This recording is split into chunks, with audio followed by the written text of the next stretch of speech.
Hello, c'est HR, ton chroniqueur. Alors aujourd'hui, je ne vais pas parler uniquement d'un film, mais je vais te parler de trois films.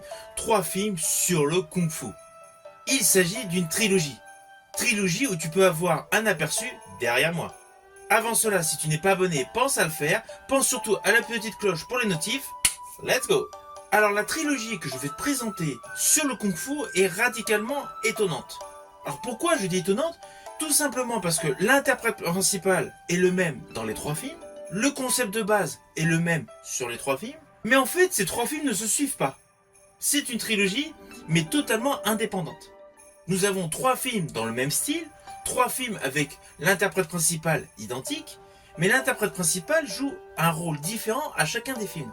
Et chacune des histoires est radicalement différente, et chaque film a un ton différent. Néanmoins, la structure de base est identique, et par rapport au script de base, il y a un point commun. Alors, le premier opus de cette trilogie a pour titre La 36e chambre.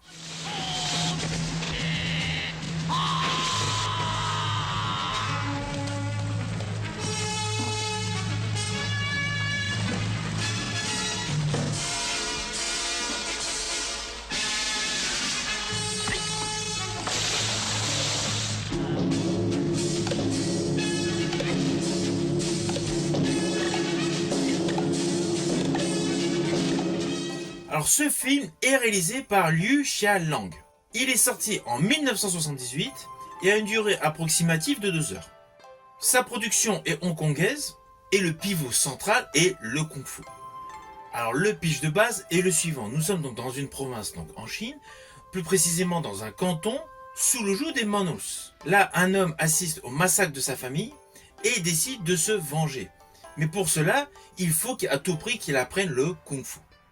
Cet homme Santi, interprété par Gordon Liu, veut intégrer donc un temple Shaolin. De ce fait, ce personnage Santi, interprété par Gordon Liu, veut intégrer un temple Shaolin qui est dans la montagne afin d'apprendre le Kung Fu. Mais les moines Shaolin ne sont pas forcément d'accord pour lui transmettre le savoir du Kung Fu. Alors oui, je vous l'ai fait de manière extrêmement simplifiée, extrêmement raccourcie. Vous me connaissez, voilà. Je préfère que vous ayez le plaisir de découvrir ce film, film que vous pouvez découvrir sur Prime Video. Alors forcément, vous vous doutez, va y avoir la vengeance. Mais la vengeance sera sur la deuxième partie du film, je dirais même vers la fin du film. Ce qui est mis en avant dans ce film, c'est l'évolution du personnage Santé. Véritable novice du Kung Fu et qui va apprendre donc le Kung Fu. Mais de manière assez particulière. Je vous le dis d'entrée de jeu, c'est radicalement différent de tout ce que vous avez pu voir dans les films sur le Kung Fu. Dans ce film, donc, les moines Shaolin ne veulent pas lui apprendre. De ce fait, le personnage Santé va apprendre de manière particulière, plus dans l'observation. De ce fait, on a beaucoup plus d'accomplissement sur les gestes et les techniques de combat, tel un observateur. Je dirais que cette manière d'avoir traité le sujet du Kung Fu confère au film un aspect culte. Le fait de voir les élèves dans le temple Shaolin qui apprennent le Kung Fu, tandis que les vieux maîtres restent stoïques, immobiles, cela confère au film un côté pédagogique. On ressent vraiment le maître avec ses disciples. Ainsi, vous allez découvrir différentes étapes pour faire évoluer la maîtrise du Kung Fu à chacun. Essentiellement pour développer les aptitudes physiques. Ah oui, les chorégraphies de Kung Fu sont superbes. D'ailleurs, concernant les chorégraphies, il y a énormément de chorégraphies Kung Fu avec des armes. Là, nous sommes dans un registre wuxia, voire wuxiapian. Alors il y a un petit côté qui peut faire sourire, c'est clair. C'est à cette époque-là, lorsqu'il y avait des combats, donc lorsqu'il y avait des frappes, le bruitage était assez cocasse. Aujourd'hui, ça ne se fait plus. Mais à part ce petit bruitage donc, qui rappelle le style des années 70, années 80, le film vous présente différentes prouesses techniques et essentiellement physiques pour pouvoir évoluer dans l'apprentissage du Kung Fu. Je pense notamment à une scène qui se déroule donc au-dessus d'un bassin, avec des rondins où les élèves, les apprentis donc, doivent marcher pour pouvoir aller manger. Évidemment, les rondins glissent sur l'eau. Cette séquence peut paraître un peu répétitive, mais dans l'histoire, notre personnage principal en fait passe beaucoup de temps dans ce temple Shaolin.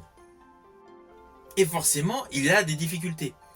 Et au fur et à mesure de son évolution, va passer de chambre à chambre. Au début, il va commencer par la 35e chambre, et puis après, donc, il va évoluer différemment. On peut se dire pourquoi il évolue en sens inverse. Mais c'est la volonté d'émettre Shaolin. Vous comprendrez pourquoi à la fin du film. En fait, le pourquoi du déroulé de l'entraînement, le pourquoi les moines sont comme cela avec lui, ils ont une attitude qui peut vraiment surprendre, en fait, s'explique à la fin du film. Et vous aurez la révélation du titre, la 36e chambre, qu'à la fin du film. Alors c'est clair, c'est un film extrêmement axé sur les combats, les techniques de combat. Mais à cela s'ajoute une profondeur scénaristique. Car au final, le personnage principal, lorsqu'il est arrivé dans le temple, d'ailleurs d'une façon assez particulière, mais bon, vous le verrez, lorsqu'il est arrivé dans ce temple pour apprendre les techniques de Kung Fu, en fait, il a l'esprit vengeur. Un côté très colérique, un côté très nerveux. Et on s'aperçoit que, outre le fait d'acquérir les techniques de Kung Fu, il va parallèlement acquérir des notions de tranquillité. Malgré qu'il soit meurtri par rapport à ce qui s'est passé au sein de sa famille, ce qui s'est passé dans son village, il a une forme de sagesse qui va se développer en lui en même temps que l'acquisition des techniques de Kung Fu. C'est vraiment l'idée principale qui est mise en exergue dans ce film. Ce film comporte d'énormes séquences, plans-séquences mémorables. Et les prouesses physiques de l'acteur Gordon Liu sont excellentes. Et Gordon Liu, dans son jeu, arrive essentiellement à produire une véritable alchimie entre les scènes de combat, les scènes de Kung Fu et les scènes d'émotion. Car ce film est émaillé de scènes d'émotion. Alors, pour la petite histoire, sachez que le moine Santi a réellement existé. Il a participé à la résistance contre les Manchus. Il a d'ailleurs réellement été l'inventeur du fléau à 3 branches. Là, pour l'instant, vous ne voyez pas de quoi je parle. Dès que vous verrez le film, vous comprendrez de quel élément je parle. Un élément pour se défendre, impressionnant. Surtout dans son utilisation. C'était pour la petite histoire. Alors, ce premier opus de la trilogie est essentiellement à voir, c'est évident. Alors, ce premier opus vous présente donc le Kung Fu sous une forme d'apprentissage. Ce premier opus de la trilogie a un ton véritablement sombre. Ce qui est radicalement différent du deuxième opus de cette trilogie, toujours réalisé par Liu Xiaoliang, qui est sorti en 1980. Deuxième opus qui est plus du registre de la comédie. Just 60%.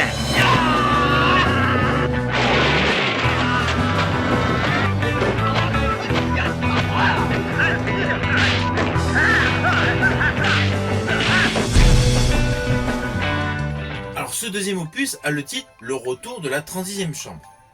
Alors le pitch de base de ce film se situe principalement au cœur d'une usine de textile. Nous découvrons donc comment on met les teintes sur les tissus. Là, dans cette usine, le patron a décidé de moins payer ses employés, de faire une baisse de salaire, et il a embauché des mercenaires. C'est le postulat de base de ce second opus. Là, le personnage Gordon Liu interprète Chu Jian. C'est un comédien escroc. Il essaye d'arranger les choses donc, par rapport aux problèmes donc, des salaires. Forcément, il n'y arrive pas. Et du coup, il décide d'apprendre le Kung Fu et de rejoindre le temple Shaolin. Alors le point central est identique au premier film. Nous avons un individu qui veut apprendre les techniques de Kung Fu. Celui-ci va donc intégrer un temple Shaolin. À la seule différence, c'est qu'il est tout de suite rejeté et du coup essaye par l'extérieur de rentrer de manière insolite. Petit à petit, il est accepté au sein de ce temple, mais essentiellement pour construire un échafaudage qui fait tout le tour. De ce fait, comme dans le premier opus, le personnage interprété par Gordon Liu apprend essentiellement les techniques de Kung Fu par l'observation. Alors même si cela est assez similaire au premier film, tout ce que vous allez voir en technique de Kung Fu est différent. Alors même si ce thème est similaire à ce que vous avez pu voir dans le premier film, La 36e chambre, dans ce film, Le Retour de la 36e chambre, les techniques visuelles que vous allez découvrir sont différentes. L'apprentissage du Kung Fu va être différent. Et surtout, il y a une grande utilisation des échafaudages en bambou. Échafaudages qui vont lui permettre d'acquérir une flexibilité, une fluidité dans ses mouvements pour accomplir les techniques de Kung Fu. Cependant, dans cet opus, il y a un côté burlesque. Le personnage Chu Jian est un véritable clown. Il fait des grimaces, il fait des pirouettes complètement décalées, néanmoins qui démontrent une véritable dextérité dans ses mouvements à l'acteur. Mais voilà, dans cet opus, c'est essentiellement un côté comique burlesque qui est mis en avant, tout en ayant le côté apprentissage du kung-fu, avec toujours des maîtres Shaolin démontrant un vrai stoïsme à chaque action qui peut prêter à rire. Ce deuxième opus, selon moi, est en dessous du premier. Pas concernant les techniques de kung-fu, les techniques de kung-fu sont excellentes. Il y a une véritable dextérité, que ce soit ce que l'on voit, ou la manière dont ça a été filmé. Pour l'époque, il n'y avait pas donc les caméras au point comme aujourd'hui, les drones, les steadicams qui peuvent aider donc pour filmer donc des scènes de combat. Mais chaque plan séquence vous présente pleinement donc les différentes chorégraphies de combat. Alors le charisme de Gordon Liu joue essentiellement. Dans ce film, il démontre parfaitement que c'est un incroyable expert en arts martiaux. Et je rajouterai que ce film, malgré le côté burlesque, fait partie des meilleurs films concernant les techniques de Kung Fu. D'ailleurs, l'ensemble de cette trilogie représente les meilleures techniques de Kung Fu. Alors ce côté burlesque que nous avons dans cet opus va disparaître dans le troisième opus, toujours réalisé par le même réalisateur, avec toujours Gordon Liu, mais Gordon Liu qui sera en demi-ton cette fois-ci. Ce film est sorti donc en 1985 et se nomme Les Disciples de la 36e Chambre.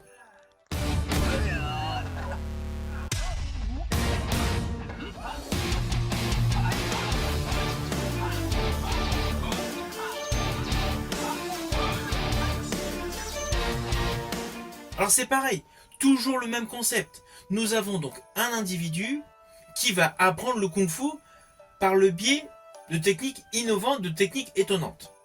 Alors Gordon Liu, dans ce film, donc a un rôle plus en demi-ton, mais par contre il reprend son rôle du moine Santi. L'acteur principal qui a le premier rôle, en vrai donc, dans ce long métrage, c'est Xiao Ho, qui interprète donc le personnage légendaire d'arts martiaux, Fang Shiyu. Alors évidemment, l'action se situe toujours en Chine, avec le côté du peuple opprimé par les Mandchous. Nous découvrons vraiment l'ethnie des Han qui souffre.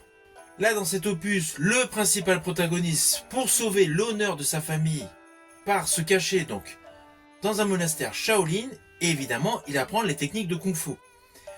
Comme pour les deux précédents opus, les techniques de Kung Fu que vous allez découvrir sont radicalement différentes, mais il y a un enjeu beaucoup plus sérieux. On rejoint l'esprit du premier opus de cette saga, avec comme dans chacun des opus, un très beau jeu de lumière, un très beau jeu de couleurs. Toutes les images de ces trois films ont une très belle couleur, une très belle photographie. Et nous retrouvons les fameux bruitages. Alors oui, c'est le troisième opus d'une saga où en fait, les trames scénaristiques ne se suivent pas. Mais en fait, tout le style de réalisation, les techniques de combat, les différentes poses et postures que vous allez découvrir et le travail scénaristique se suit entre les trois films, même si les histoires sont totalement distinctes. Alors au final, ce sont trois films que je vous invite à découvrir. Bien évidemment, il faut aimer le climax de base. Climax que nous avions souvent dans les films d'arts martiaux dans les années 70-80. Vous allez retrouver toutes les techniques de réalisation de ces années-là et essentiellement les techniques de combat, les bruitages, tous les effets visuels qui existaient à cette époque-là. Effets visuels que nous avons également vus sur les mêmes périodes dans les films à succès avec Bruce Lee. Ce sont des films que vous pouvez découvrir en streaming, ce sont des films que vous pouvez découvrir en VOD, notamment sur Prime Video. Si la vidéo t'a plu, n'oublie pas, petit pouce vers le haut, pense à partager. Quant à moi, je te dis à bientôt pour une prochaine vidéo.